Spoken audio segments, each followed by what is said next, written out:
வணக்க மக்களே, இப்போ நம்ம பைக் எடுத்துக்கிட்டு எங்கே வேகமாக போகிறோம் அப்படின்னு பார்த்தீங்கன்னா, தவாங் பக்கத்தில் இருக்க ஒரு சூப்பரான ஸ்பாட்டை எக்ஸ்ப்ளோர் பண்ணுறதுக்கு தாங்க. So this is Madhuri Lake. Wow. So nice ambience. Yes, இந்த இடத்தோட பேர் மாதுரி லேக்கு. கிட்டத்தட்ட ஒரு 12,000 அடி உயரத்தில் சுற்றி பனி படர்ந்த மலைகளுக்கு நடுவில் தான் இந்த லேக் லொக்கேட் ஆகிருக்கு. நீங்கள் தண்ணியை பார்க்கும்போது தெரியும், கிறிஸ்டல் கிளியராக அவ்வளோ ப்ளூ கலரில் இருக்கும். ஸோ வருஷத்தில் 365 நாளுமே இந்த தண்ணி வந்து அவ்வளோ கிளியராக இருக்குமா. அதுவும் வின்டர் டைமில் வந்து பார்த்தீங்கன்னா ஃபுல்லாமே ஃப்ரோசன் ஆகிருக்கும் இந்த லேக்கு. ஸோ கிட்டத்தட்ட சைனா பார்டரில் இந்த லேக் லொக்கேட் ஆகிருக்கிறதுனால இங்கே வர்றதுக்கு நிறையா ரெஸ்ட்ரிக்ஷன்ஸ் இருக்குது.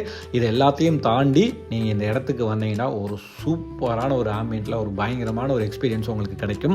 ஸோ நீங்கள் தவாங்க வந்தீங்கன்னா மறக்காமல் இந்த இடத்த சுற்றி பார்த்துருங்க. எதுக்கு இந்த லேக்குக்கு மாதுரின்னு பேர் வந்துச்சு பார்த்தீங்கன்னா, 1997 ஒரு ஹிந்தி படத்தில் வந்து மாதுரின்னு ஒரு ஆக்டர்ஸ் வந்து பார்த்தீங்கன்னா இந்த இடத்துல நடிச்சிருக்காங்க. ஸோ நம்ம ஊருக்கு எப்படி ஒரு குணா கோயோ அது மாதிரி வந்து பார்த்தீங்கன்னா தவாங்க்கு ஒரு மாதுரி லேக்கு. ஸோ இந்த லேக்கோட உண்மையான பேர் தெரிஞ்சால் நீங்கள் கீழே கமெண்ட் பண்ணுங்கள். ஸோ உங்களுக்கு இந்த இடம் பக்கெட் லிஸ்ட்டில் இருந்துச்சுன்னா மறக்காமல் லைக் போட்டு இந்த வீடியோ உங்கள் ஃப்ரெண்ட்ஸுக்கு ஷேர் பண்ணுங்கள்.